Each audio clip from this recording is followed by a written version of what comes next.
สบายดีเด้อพี่น้องตอนนี้ทำมาหอดวัดผาขาวขาวเบิดทิเลยขาวเห็นบ่เห็นมันแดดมันส่องแดดส่องมันนอนอยู่ในอำเภอเอากระบอก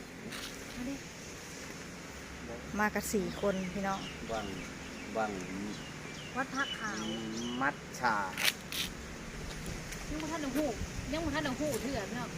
ลานพญาบ่ฮอดวัดผาขาวก็จะมีทั้งหมดทั้งมวลนี่วิหารวานพญานาคองค์ขาวพระพุทธรูปงามสีขาวทั้งหมดเลยลานมาจ้าครั้งที่2แล้วนะก่อนมาครั้งที่2เลยเด้อพี่น้องอยู่วัดลานพระขาวเสียงเพิ่นเฮ็ดคนสั่งมาได้ไลน์จักองค์ก็เฮ้ยเนี่ย56มันตอบแซงมันเราบ่เลยแซงตั้งอยู่ในตรงกันอยู่ได้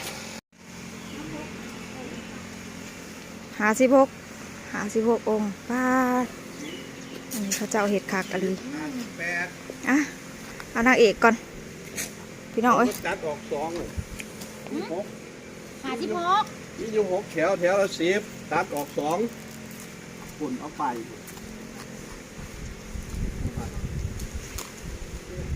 ขาวสง่างามพี่น้องเอ้ยพอดีเฮาสิไปปากแซงแต่ว่าเฮามาแหวลานพระขาวก่อนฮอดงานพี่น้องเอ้ยมาแหวซะก่อน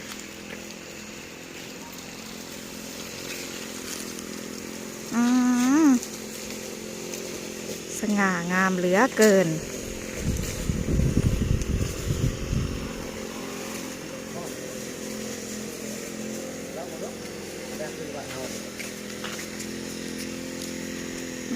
ถักอะไรพี่น้องติดตะเบิงตะสม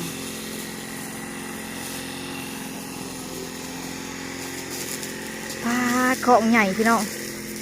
ตั้งบ่เนาะใหญ่เอาลองมึงดูลูก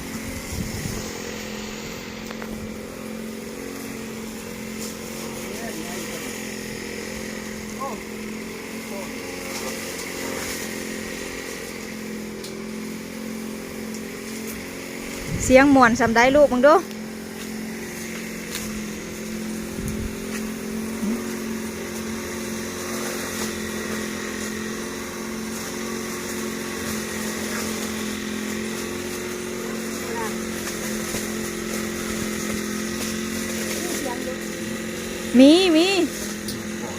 มีแต่ว่าค่อยๆ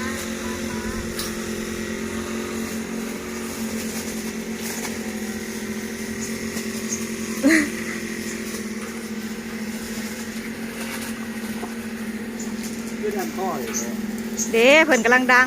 อะดิ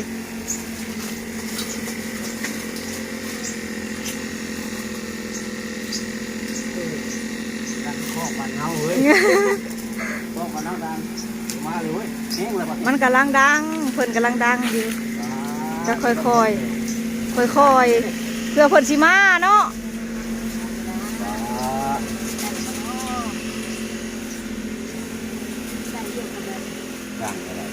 แบบอืดๆเนาะ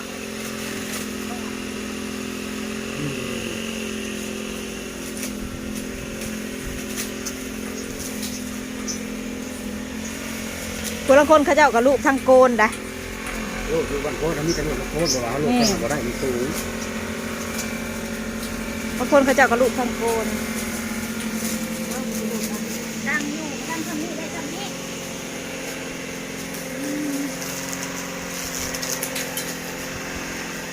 เป็นข้องเหล่งเลย เป็นเหลดวะเหมือนข้องแดงเลยดังหมูแห้งเป็นข้องเลยได้ฟังนะก็มี2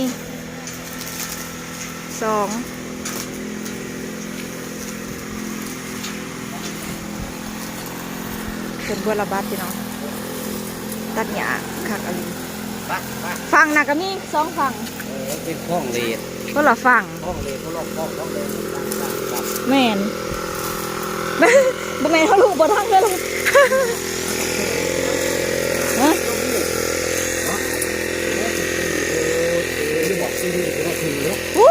ขึ้น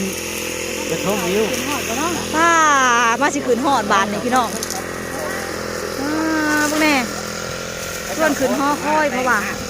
ป้าดโอ้ยคอยบ่ขึ้นน้ำเด้อบ่ย่านบ่คอยบ่ขึ้นดอกคอยเขาย่านย่านสูงขอย่านความสูงเขาบ่ขึ้นเด้อบ่ได้ขึ้นดอกพี่น้องเอ้ยย่าน แล้วย่างลงไปดิถอดรองเท้าเข้ามา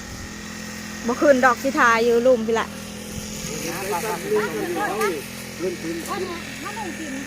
วัดบุงขี้เหล็กนี่พี่น้องวัดบุงขี้เหล็ก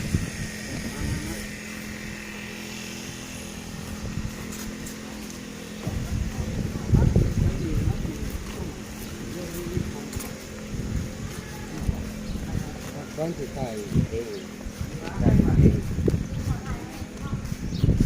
เอาเลยละจะเป็นยังอยากถ่ายให้มันจบอยากตัดต่อลายเสือคนอยากเด้อ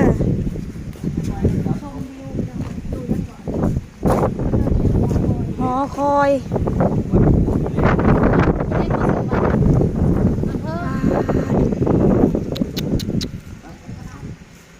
สูงคัก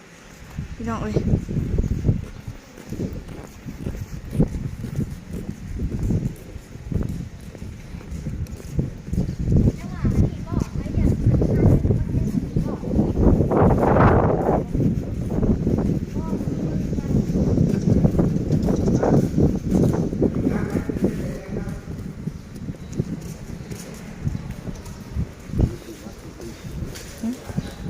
ทางขึ้นบ่นี่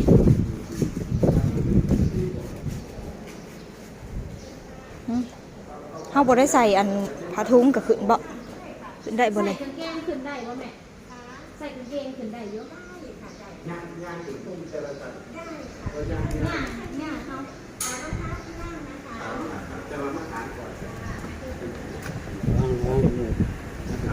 นี่นี่ใช่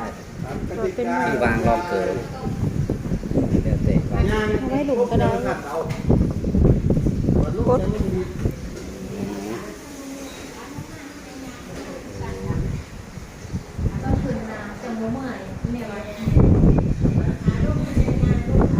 ตอนนี้เขากำลัง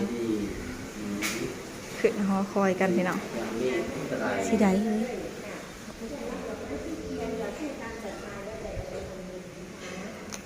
เสร็จแล้วก็ขึ้นลิฟต์ไปชั้นหกก่อนบ่ายค่าชั้นหกแล้วเขาจะงานต่อไปชั้นเจ็ดเพราะว่ามีข้าวหอดไปชั้นเจ็ดนะคะถ้างานต่อถึงชั้นเจ็ดจะมีคือพักน้ำเห็นหมดเลยในลำโพงประเทศล่าหันมาสนิทกันลานพักขาวเห็นหมดเลยค่ะขายลงมาบานเดินลงมา มีลงบันไดทุกชั้นพระสวยๆทุกชั้นนะคะ โดย ชั้น6 5 4 3 2มีทุกชั้นเลยพระให้เรากราบไหว้นะคะ ตอนลงมาเขาจังบมือไงขาขืนเป็นห่วงค่ะเป็นห่วงใคร ค่ะบรรยากาศมุมสูงจ้ะพี่น้องบุญหอดยอดเกี่ยวพี่น้องเลยบุญหลายสายยาว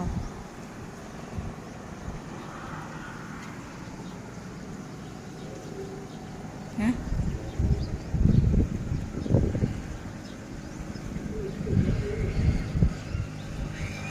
ทรงประหอคอยกัน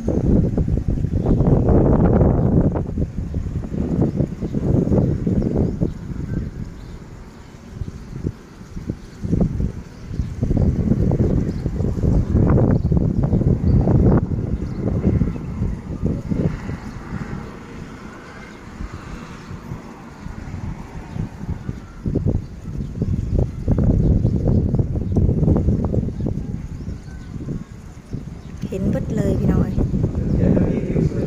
ต้นไม้แต่ละต้น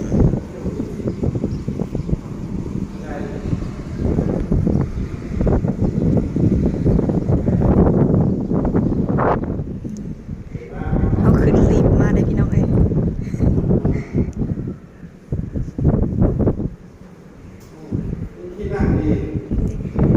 อันนี้ทางขึ้นพี่น้องเอ้ยทางขึ้นแต่ละสั้นโอ้ อ้คืนฮอดหมู่เพิ่นคืนสั้นได้นี่เนาะ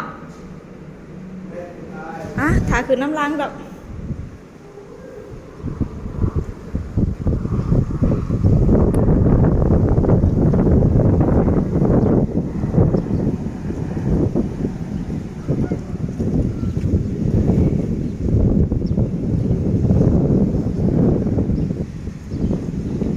แม่น้ำโขง